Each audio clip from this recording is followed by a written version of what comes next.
In today's video, we're going to be continuing our journey through the Capital Wasteland in hopes of finding our father. Last time, we bargained with 3Dog at Galaxy News radio station by retrieving and installing a new relay dish in exchange for information on our father. That information led us all the way to Rivet City. Here, we're to find someone by the name of Dr. Lee who might know more. We see that our quest marker leads us into a stairwell on the beached aircraft carrier. Inside, we see that there are signs pointing us towards the science lab. Wandering through the halls of Rivet City, it resembles what we know of Vault 101 just a little bit, as the metal corridors are extremely tight and narrow. It's very easy to get lost and confused in here as there's a bunch of different pathways to go down. However, we eventually find the science lab. Entering through the door, we're met with a dark and musty laboratory. There's pipes flowing everywhere, and the place is a complete mess. Descending down some stairs, we see that one of the scientists is currently in an argument. We're not sure who the two men are, but we quietly listen in. Dr. Lee is trying to save lives, and your constant interruptions are interfering with those efforts. Now please, stand aside. I'm sure the good doctor's work with water purification is fascinating, but if you only knew what was at stake, the technology in that android... What's at stake?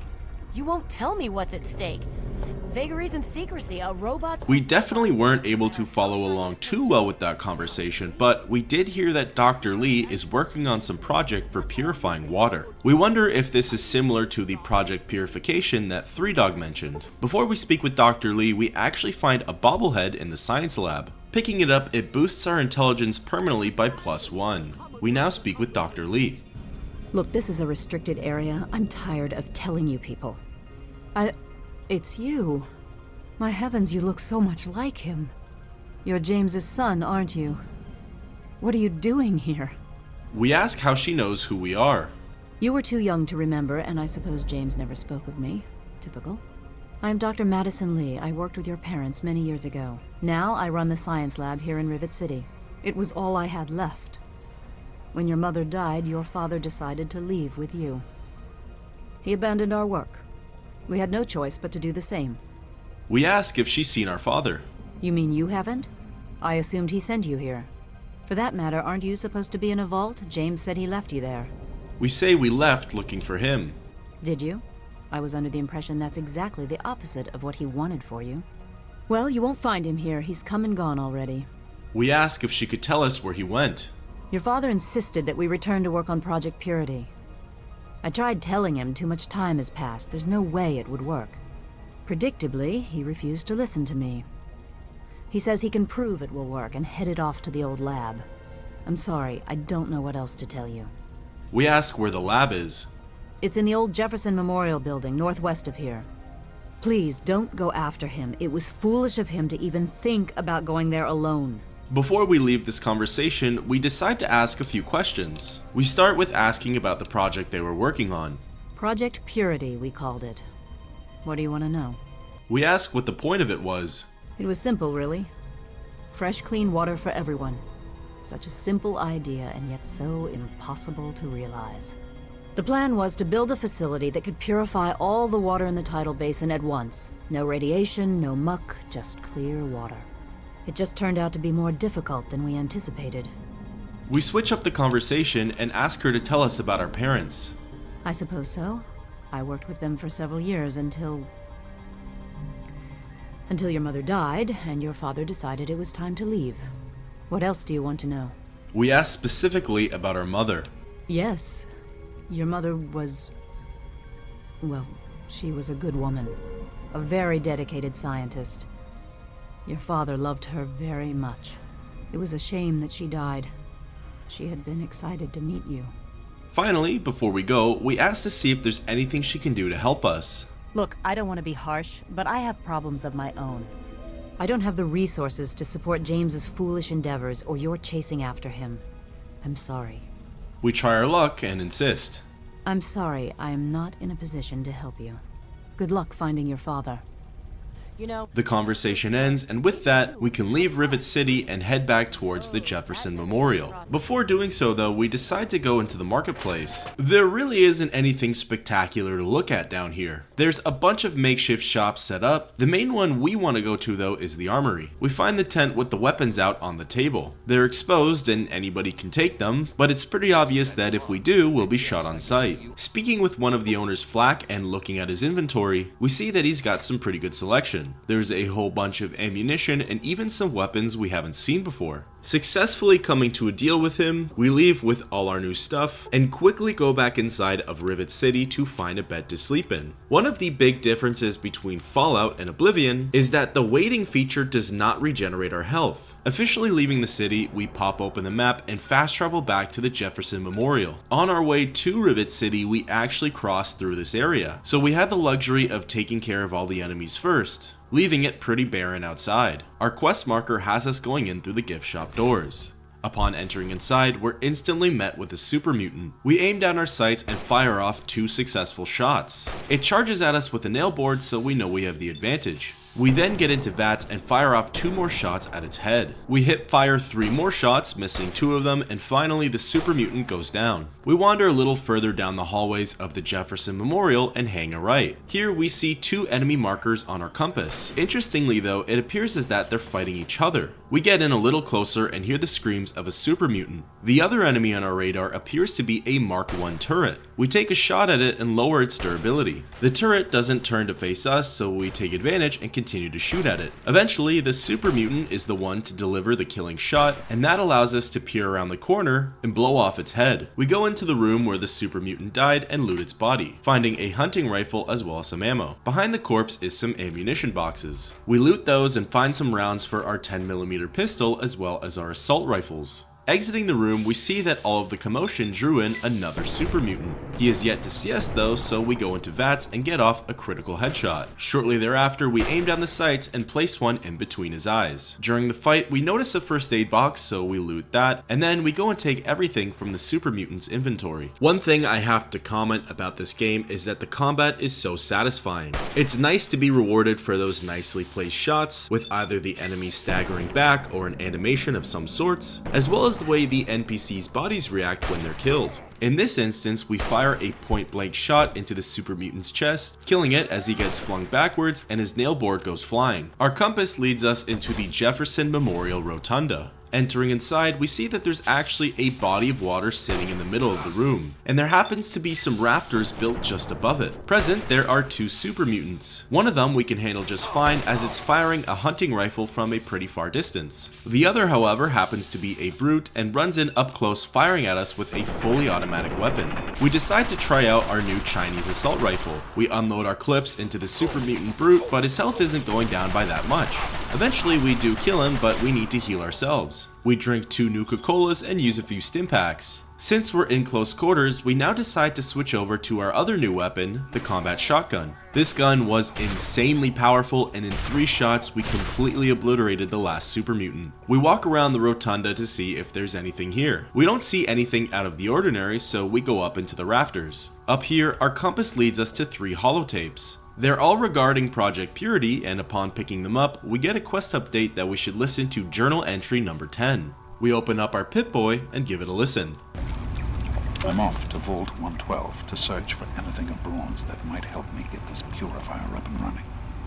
All I know is that it's west of some place called Evergreen Mills, and it's well hidden in some sort of garage. But I'll find it. I have to. It's so close. That's the story of Project Purity, isn't it? An eternity of almost theirs. Let's see if Braun has the missing puzzle piece.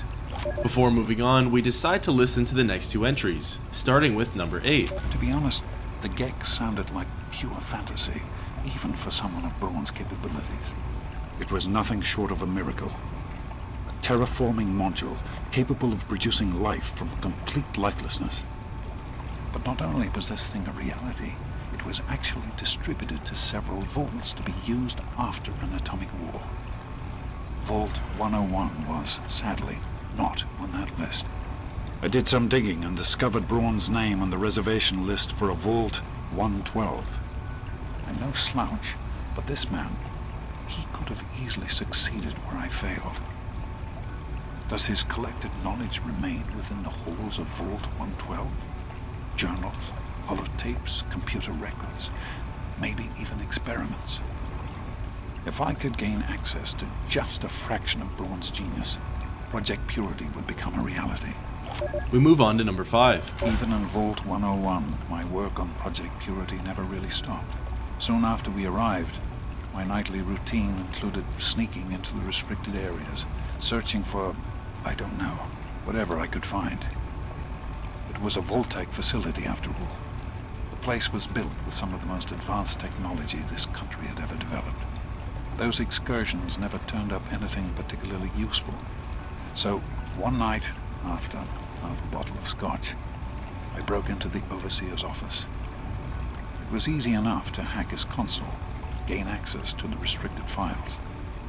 Most of it was garbage. Propaganda, spy reports, just plain rambling bullshit, really. But there was one thing, one name that stood out amongst all the others. Dr. Stanislaus Braun. I knew of Braun's work, of course. He was a celebrity in his day, Voltec's sorcerous scientist, leaving his peers in awe of his technological wizardry. But it was in Vault 101 that night in the overseer's office I first learned of Braun's involvement in Voltec's social preservation program and his work on something called GEC, the Garden of Eden creation kit. According to these holotapes, we not only know where our dad went, but also why and for whom. It turns out he never stopped researching Project Purity. Even in Vault 101, he would sneak into the Overseer's office and look through secure documents. It was here he found mention of GEC, the Garden of Eden creation kit. This kit was developed by someone known by Dr. Braun. Our dad figured that Dr. Braun could help with Project Purification. So he sought him out, and it turns out a great place to look would be Vault 112, and now we know exactly where that is. Exiting the Jefferson Memorial and taking a look at the world map, we see that our desired destination is actually pretty far to the west. We decide to fast travel to Vault 101 and walk over from there. Pretty quickly into our adventure, we come across a vicious dog. However, all it takes is one shot in VATS with the hunting rifle and it's down. The music starts to pump up and we take a look over our shoulder. Coming in quick, we see a creature that we haven't quite seen before. Its nameplate deems it a rad scorpion. It's a gigantic version of a scorpion, and it actually has quite a lot of health. It takes some point-blank shots with the hunting rifle. We decide to switch over to the sawed-off shotgun, assuming it would deal more damage, and it did a little bit, but it still took quite a while to defeat the thing.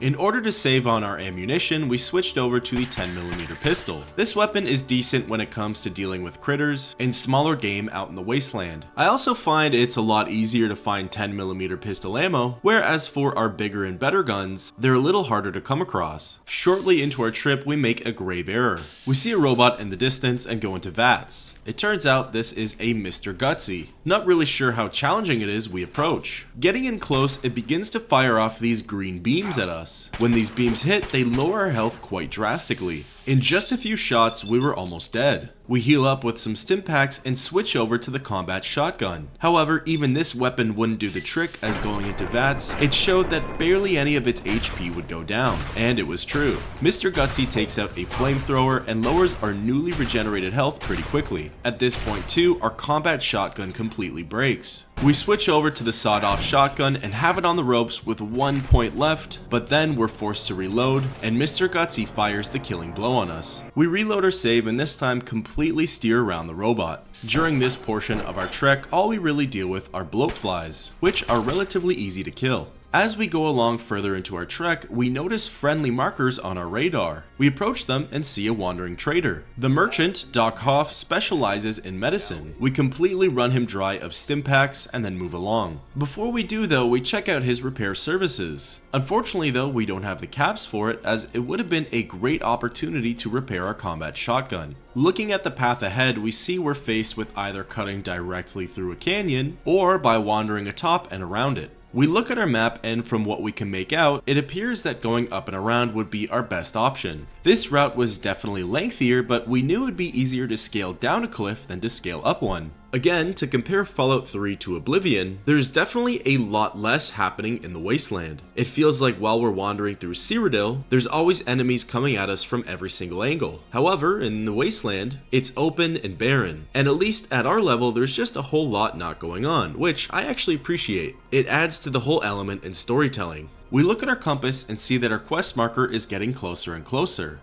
Eventually, we come across a place called Smith Casey's Garage. Remembering journal entry number 10 that our dad left behind, he mentioned that to access Vault 112 you had to go through a garage. Entering inside, we're immediately met with some radroaches. A few shots with the 10mm pistol and they were dead. We walk on a little further and go into the next room. Here in the garage we face off against a few mole rats. Again, even with the 10mm pistol, they don't serve much of a challenge. We take note to loot this place as we go along, as after our interaction with the last wandering trader, we're actually pretty low on caps. We decided best to stay away from items that have a weight of 1 and a value of 1. Space is tight in our inventory, so we're just trying to look for the best of the best. We picked the place clean, finding a lot of valuable miscellaneous items, as well as medicine and even guns and ammo. When we're all done, we go up to one of the walls of the garage and activate an electrical switch. This opens the door to a lower platform, and we descend down. Here we face off against a few mole rats, which again are no issue, and then we go through a door that leads us to Vault 112. Going through it and wandering around some hallways, we end up at the literal vault door. It looks the exact same as the one we left through in Vault 101. We step inside the vault and our guard's up. We're not quite sure what to expect. If our dad was able to easily make it down here, so could anybody or anything else. We walk a bit and end up at a closed door. We do have some relief, however, as we see a friendly marker pop up on our radar. Welcome to Vault 112, resident. According to sensors, you have arrived 202.3 years behind schedule. Please redress in your Vault Tech issued vault suit before proceeding. If you have misplaced your suit, I am authorized to distribute a new one. Once dressed, please proceed down the stairs to the main floor so that you may enter your assigned Tranquility Lounger. The robot, called RoboBrain, gave us a Vault 112 jumpsuit. We put it on as requested and make our way further in. Unsurprisingly, Vault 12 looks exactly the same as Vault 101, except for one small detail. We walk through a door leading to some rafters and see a sight that we haven't quite seen yet. There are a dozen pod-looking mechanisms surrounding what appears to be a central beacon. We make our way downstairs and open a door that leads to the central room. We get a closer look and see that they're called Tranquility Loungers, which is exactly what RoboBrain wants us to go inside of. Looking even closer, we see that most of them already have people in them. We take a look at the central beacon and see a bunch of computers. The computers indicate the names of those who are inside of the Tranquility Loungers. We don't see anything that indicates that our father's in one of them, but there are a few with the titles of unknown. Unfortunately for us, it seems like we're gonna have to take the risk and enter inside of one. We're unsure what will happen to us or if we'll even end up finding our father.